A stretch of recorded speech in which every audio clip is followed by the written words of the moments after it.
João, capítulo 11. A ressurreição de Lázaro. Estava enfermo Lázaro de Betânia, na aldeia de Maria e de sua irmã Marta. Esta Maria, cujo irmão Lázaro estava enfermo, era a mesma que ungiu com bálsamo o Senhor e lhe enxugou os pés com os seus cabelos. Mandaram, pois, as irmãs de Lázaro dizer a Jesus: Senhor, está enfermo aquele a quem amas.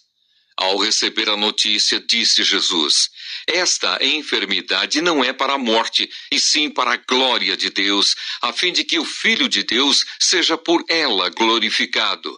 Ora, amava Jesus a Marta e a sua irmã e a Lázaro. Quando, pois, soube que Lázaro estava doente, ainda se demorou 2 dias no lugar onde estava. Depois disse aos seus discípulos: vamos outra vez para a Judeia. Disseram-lhe os discípulos: Mestre, ainda agora os judeus procuravam apedrejar-te e voltas para lá? Respondeu Jesus: não são 12 as horas do dia?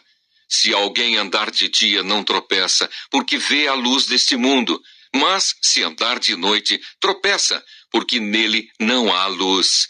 Isto dizia, e depois lhes acrescentou: nosso amigo Lázaro adormeceu, mas vou para despertá-lo. Disseram-lhe, pois, os discípulos: Senhor, se dorme, estará salvo. Jesus, porém, falara com respeito à morte de Lázaro, mas eles supunham que tivesse falado do repouso do sono. Então Jesus lhes disse claramente: Lázaro morreu. E por vossa causa me alegro de que lá não estivesse, para que possais crer, mas vamos ter com ele. Então Tomé, chamado Dídimo, disse aos condiscípulos: vamos também nós para morrermos com ele.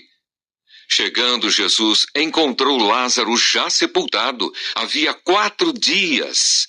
Ora, Betânia estava a cerca de 15 estádios, perto de Jerusalém. Muitos dentre os judeus tinham vindo ter com Marta e Maria para as consolar a respeito de seu irmão.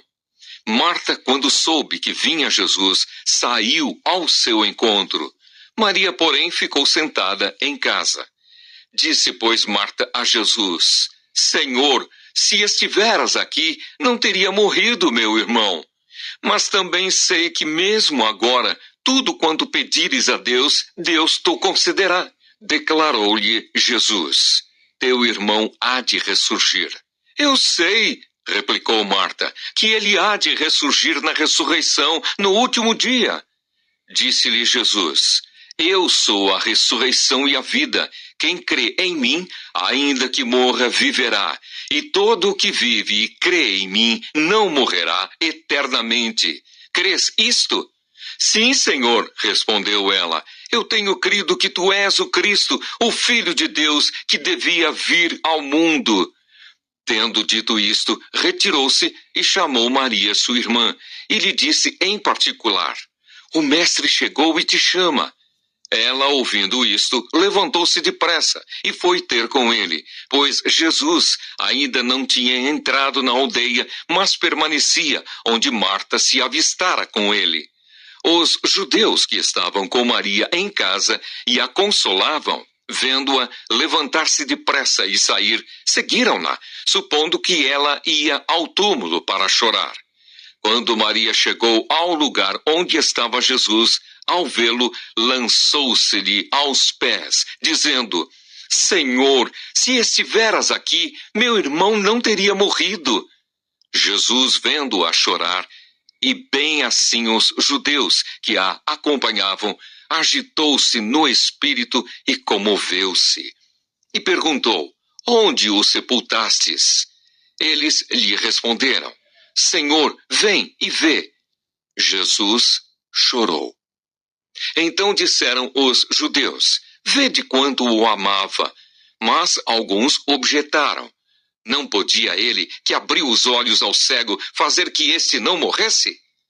Jesus, agitando-se novamente em si mesmo, encaminhou-se para o túmulo. Era este uma gruta, e cuja entrada tinham posto uma pedra. Então ordenou Jesus: tirai a pedra. Disse-lhe Marta, irmã do morto: Senhor, já cheira mal, porque já é de 4 dias. Respondeu-lhe Jesus: Não te disse eu que, se creres, verás a glória de Deus?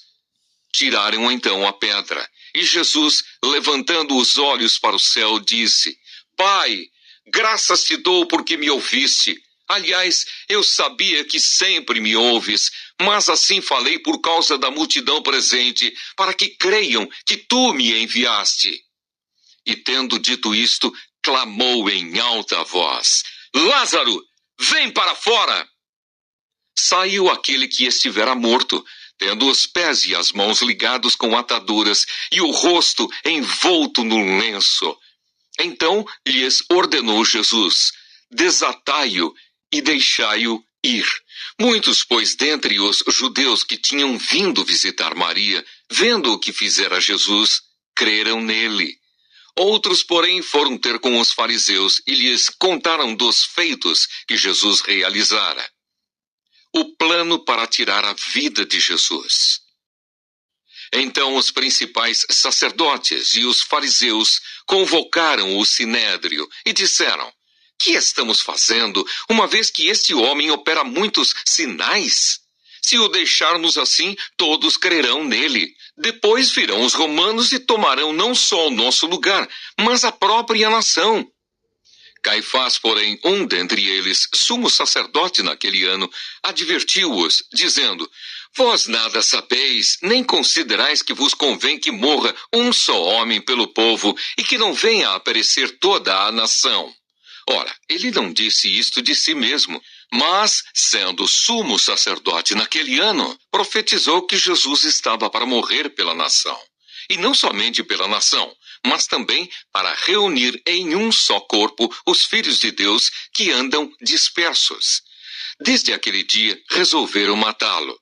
De sorte que Jesus já não andava publicamente entre os judeus, mas retirou-se para uma região vizinha ao deserto, para uma cidade chamada Efraim, e ali permaneceu com os discípulos. Estava próxima a Páscoa dos judeus, e muitos daquela região subiram para Jerusalém antes da Páscoa para se purificarem. Lá procuravam Jesus e, estando eles no templo, diziam uns aos outros: Que vos parece? Não virá ele à festa? Ora, os principais sacerdotes e os fariseus tinham dado ordem para, se alguém soubesse onde ele estava, denunciá-lo, a fim de o prenderem.